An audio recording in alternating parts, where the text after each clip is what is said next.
Hello, welcome to Squish Vision again. Now that I've put on my uniform, uh, so I watched a few days ago, yesterday, episodes 11 and 12 of Star Trek Prodigy, which was the last flight of the Protostar, and then just this morning when I was having my breakfast, I watched the episode 13, which I think is called a tribble called Bribble or something like that. And we're now in the second half, so we only have 7 more episodes to go. So hopefully we'll get that done perhaps in the next week. I really enjoyed the episode, the two-parter second part of this season. It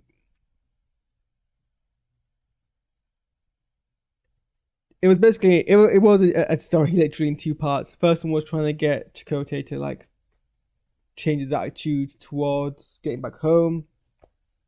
And it was actually kind of dark because like this is a man, this is Chakotay broken in grief, upset about losing all of his crew.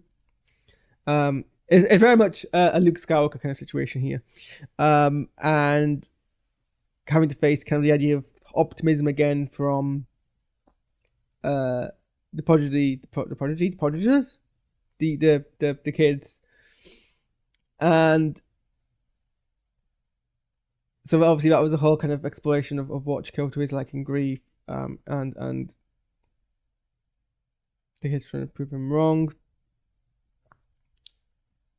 And they discovered that his first officer had a plan to get the ship off of the ground that he had given up on. So we try and do that, and Dal almost dies in the process. And they find that the skeletal corpse of his first officer, which I mean, it's not like the darkest the show has been. I don't think we've seen like corpses of Starfleet people before, but it is quite a like dark. I think it's probably a dark thing to show on screen, all things considering, especially because it's characters who we've seen, and then we just see his body like after it's been abandoned for a year.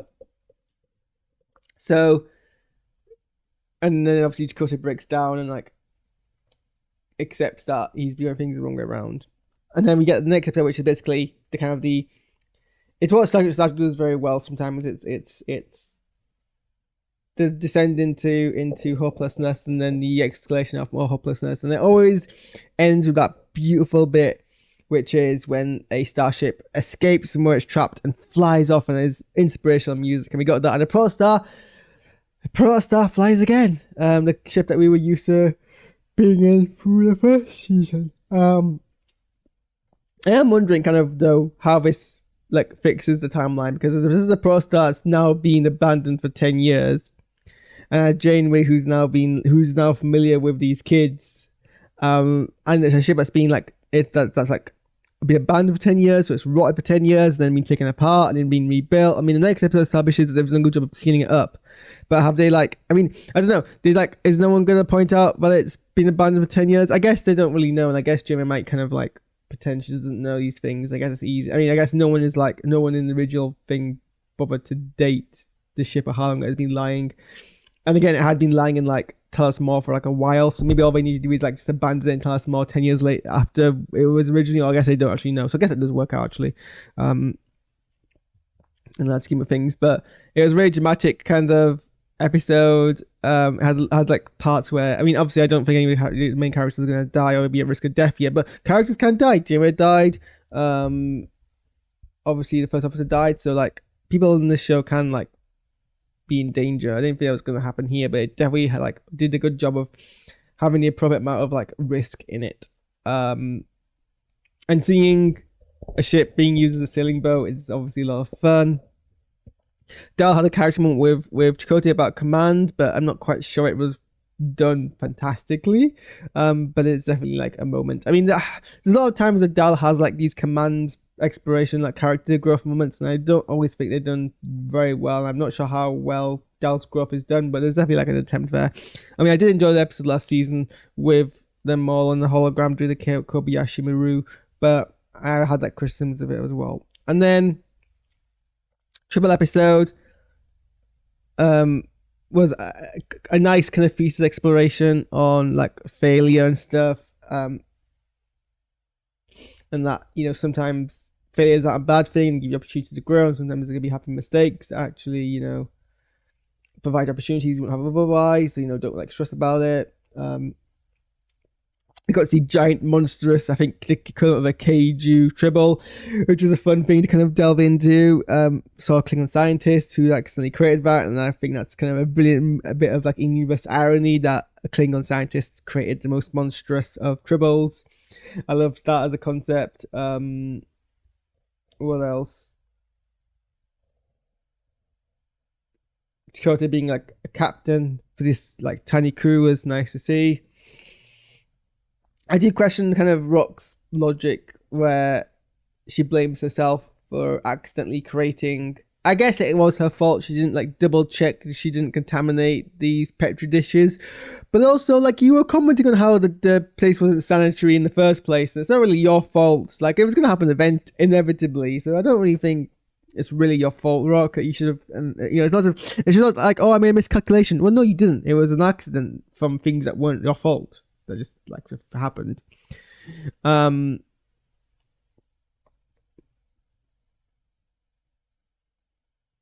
No worse consequences than a cute kind of hybrid creature being grown. And really, it's impressive that you were able to do that from like freak of nature elements. Also, Rock's like, I didn't know tribble have teeth, but they do. We've seen. Oh, I guess that's an attack mutant tribble, not a natural tribble. We see it in the last season of Picard. And now they have their processor back, so the ship is now rebuilt. I don't think they've actually quite explained properly, because actually this was something that was in the previous episode as well. They were talking about how, oh, they've defeated the weapon, Starfleet know about it, it's all fine, don't worry about it, Chakotay. But this processor we have here is one that just has the active weapon in it, which can still infect Starfleet ships. I guess implication is that they've managed to like build like a firewall for it, because now that they've dealt with it once, so it's not a risk anymore, so they can meet Voyager and not be an issue, or the Voyager will know to like put up defenses against it because they know to expect it now, whereas before they didn't really know about it. It's just odd that it's not being brought up. I guess it's done and dealt with. So yeah, those are my thoughts. I'm gonna end it there because I've got to do a reaction video to 2 trailers I haven't seen yet, so we're gonna quickly jump over to do that. But thanks for tuning in. It's hard to do these reaction videos when I'm like, there's so little to talk about in the first place, and there's gaps between me watching it and me doing reaction videos, but my day just hasn't quite worked out that way. But we will end it there. So thanks for tuning in, and I'll see you in a few minutes when I set my new stream. Okay, goodbye.